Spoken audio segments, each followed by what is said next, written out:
La faim, le silence. Au Rwanda, des enfants meurent de faim. Des familles fuient leur village, laissant derrière elles leurs maisons, leurs champs, tout ce qu'elles possèdent. À la télévision, le Rwanda brille. Ville moderne, routes impeccables, chiffres rassurants.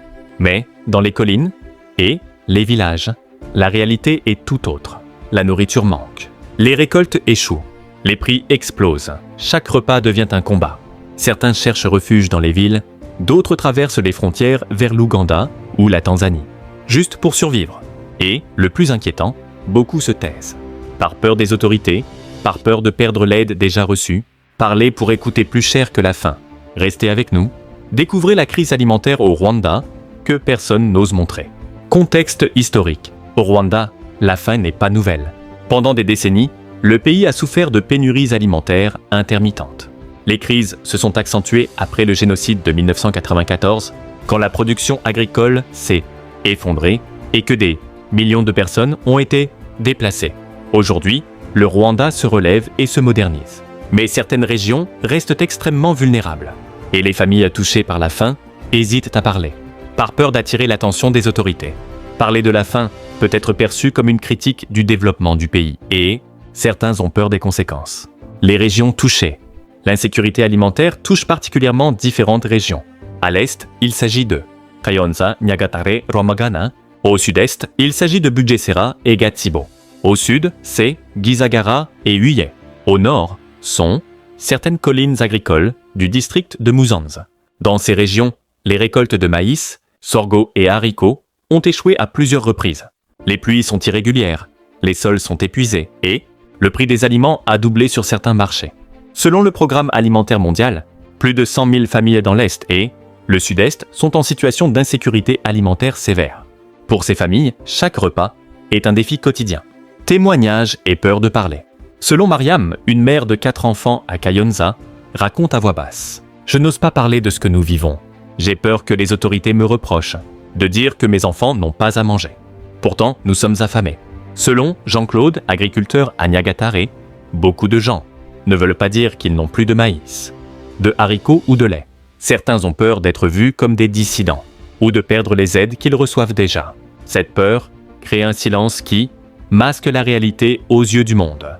Et, pendant ce temps, la faim continue de frapper. Déplacement des familles. Les conséquences directes de cette insécurité alimentaire sont les déplacements. Des familles entières quittent leur village pour trouver à manger ou du travail. Certains vont vers Kigali, d'autres vers des districts voisins, ou même vers l'Ouganda et la Tanzanie. Ce ne sont pas des migrations ordinaires, ce sont des migrations de survie. Le déni des autorités. Le Rwanda est présenté comme un modèle de développement en Afrique. Croissance économique, ville moderne, infrastructures modernes. Mais cette image masque la réalité dans les villages. Les statistiques nationales montrent que la production agricole augmente et que la pauvreté diminue.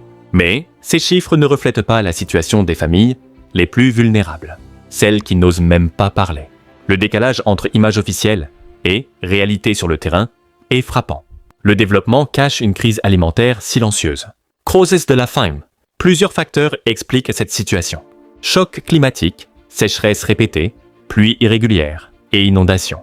Pression sur les terres agricoles. Le Rwanda est l'un des pays les plus densément peuplés d'Afrique. Faible diversification agricole, dépendance au maïs et aux haricots. Hausse du coût de la vie, prix alimentaires élevés, difficulté d'accès à l'aide humanitaire. Certaines familles vulnérables hésitent à demander de l'aide par peur d'être stigmatisées ou surveillées. Ces facteurs créent une insécurité alimentaire chronique et aggravent la peur de parler. Impact sur la population. Les plus touchés sont les enfants et les femmes. La malnutrition infantile augmente dans plusieurs districts. Des familles doivent réduire leurs repas à une seule portion par jour.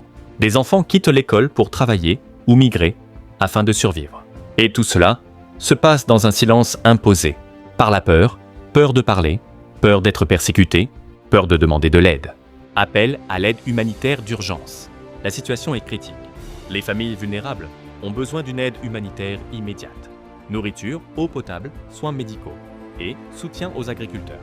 Les organisations internationales, les ONG, les citoyens du monde doivent agir maintenant. Chaque jour de retard signifie plus de souffrance pour des milliers de Rwandais. Reconnaître la situation, briser le silence Apporter une aide urgente peut sauver des vies. Conclusion. À Kayonza, Nyagatare, Rwamagana et Gisagara, la faim pousse les familles à partir. Le silence ne nourrit personne. Il est temps de parler de la crise alimentaire cachée au Rwanda. Partagez cette vidéo. Parlez-en. Parce que reconnaître le problème et agir rapidement est le premier pas pour sauver des vies.